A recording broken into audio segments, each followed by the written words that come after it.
guys, it's Jackson Fulcher here, and today we're going to be doing something very special. We're going to be reviewing the 2005 Steven Spielberg movie starring Tom Cruise, War of the Worlds. Now this movie is a remake of another movie called War of the Worlds that is actually a retelling of a book called War of the Worlds. I'm pretty sure. And what we're going to be doing here is my friend Nate from Stupid Beagle Productions is going to be reviewing the movie first, and then after he's done, I'm gonna review the movie. So it's a collab video. So take it away, Nate. Review this movie. Do it. Do it. Do it. Thank you, Jackson. It's great to be here. I really enjoy War of the Worlds. Spielberg is definitely one of my favorite directors, and I really enjoy his stuff. And I know a lot of people don't like it for some weird reason, and I thought it was one of Spielberg's better movies. So I was curious as to what this movie would be like. This movie's about the alien invasion and stuff, destroying people and killing stuff and taking over the world and, you know. It's actually a pretty simple plot. They're trying to take over the world and kill a bunch of people. And Tom Cruise is trying to survive with his children. This was actually the first movie I saw with Tom Cruise in it, and he really impressed me as an actor in this movie. Tom Cruise really actually nailed his performance. He was a great father character, and he was very good. He's probably one of the best parts of the movie, his acting and stuff. Really, he felt broken by the time this movie ended.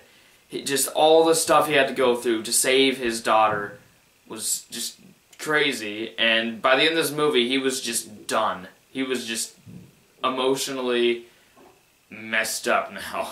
But this is a really good movie about the father and his daughter relationship, and I nearly cried on one scene when he was singing the lullaby to his daughter. Just the relationship that he has with her is so great. They had great chemistry, and the relationship was pretty much perfect. It was one of the best parts of the movie, definitely. But I didn't really mention the son, because my only flaw with this movie, actually, is the son. The son, he kind of ruins a lot of things. He wasn't good in the movie, his acting was not good, and he was just kind of there.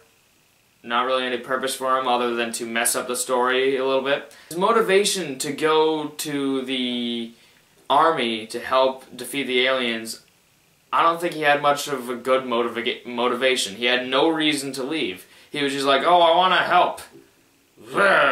When really he was just being an idiot. And it also annoys me because they made it seem like he died. And he clearly did. There was a huge explosion after he ran out into the area where the army was, and then there was a huge explosion. He clearly died.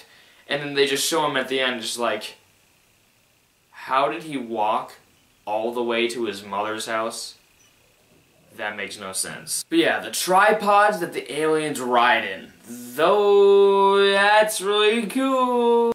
It's really cool. It's really, really, really, really cool. I really liked those. They looked very cool. They were really cool. Yeah, overall, I very much enjoyed this movie. I'm gonna give it an A, because everything was good except that son. Back to you, Mr. Fulcher. For War of the Worlds, I was really interested going into this movie because a lot of people were like, this is the greatest movie ever, and then some people were like, this movie's not that good. But I love Tom Cruise, gave it a shot, love Steven Spielberg, and this movie is really good. To be honest, this is like one of Tom Cruise's best performances because it's more of a mature role, because he plays this dad that's kind of like a deadbeat. His kids don't really like him, so it's more of a progressive change into more of the better father that he should be, and I think that's actually a really good role for Tom Cruise because mainly we've only seen him like the straight guy in action movies like Mission Impossible. So it's good to see him kind of branch out into a new kind of variety in this movie. His daughter, played by Dakota Fanning, I thought she did a great job in the movie. There is like some parts of the beginning where this alien invasion kind of happens, and she's like, is it a terrorist? It's like, dude, he actually kind of explained it to you before the attack actually came to you. Why don't you listen? It's not a terrorist. What's wrong with you? It's an alien. Alien terrorist, actually, so You weren't actually that wrong, but still. Shut up. After that stretch of time, she actually got to be more likable. It was just that beginning part where it happens. It usually happens in most movies where they're like, we don't believe you, we think it's something else, but after a while, it gets better for him. His son, however, played by Justin Chatwin. I can't whistle. This is the first movie I've seen Justin Chatwin in, and by goodness gracious, he is really bad. Like, really bad. Like, there are moments when he's supposed to be angry and he literally makes like the generic angry face, like it's actually really bad. And his character is so like one-dimensional. He's this kid who wants to rebel against his dad, so he goes off with the military to fight back, to get back at them. We need to get back at them. It's a quote from the movie. And I think this movie could have been really improved if they got rid of the son and just made it a father-daughter movie, especially with the really cheesy ending.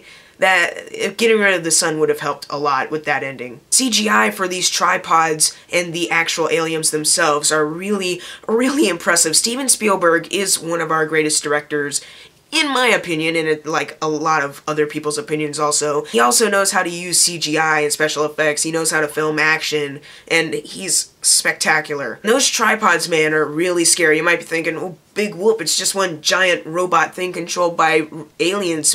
What's so scary about that? It's actually really scary. Really scary. Steven Spielberg also has this great way of showing fear. He's so good at making you feel tension when these things show up. He's great! And the scenes where the aliens are attacking and Tom Cruise and everyone else has to like dodge the attacks, like, oh, look out, man! Those are very suspenseful to watch because you don't want Tom Cruise to die, you don't want his daughter to die. The son, you might want him to die, actually. I'm sorry, I know that's a terrible thing to say, but his character is so uninteresting and not important at all in this movie. I think if he had a bigger part in the movie and was played by a better actor than Justin Chatwin, then maybe I would have liked the son. But they got a really bad actor and didn't give the son much to do so. To be honest, I think War of the Worlds is one of the greatest alien invasion movies of our time. I'm serious. It's not a, like, perfectly fun movie, like, we're gonna get those aliens, ah! It's really dark. It shows, like, the dark side of humanity when we're, like, in fear or terror. Like, there's one scene in the movie that honestly was, like, really hard to watch because Tom Cruise is driving, and his car is the only one running, and there's a bunch of people, like, banging against the car, like, let us in, let us in! And that's, like, that was a really hard scene to watch, honestly. And there was one moment where Tom Cruise actually almost made me cry, actually twice. So, good job, Tom Cruise. You rock, man. Overall, War of the Worlds is a really fantastic movie that could have been so perfect if they got rid of Tom Cruise's son. But other than that, this movie is really good, and I suggest you see it because it is actually a spectacular piece of film.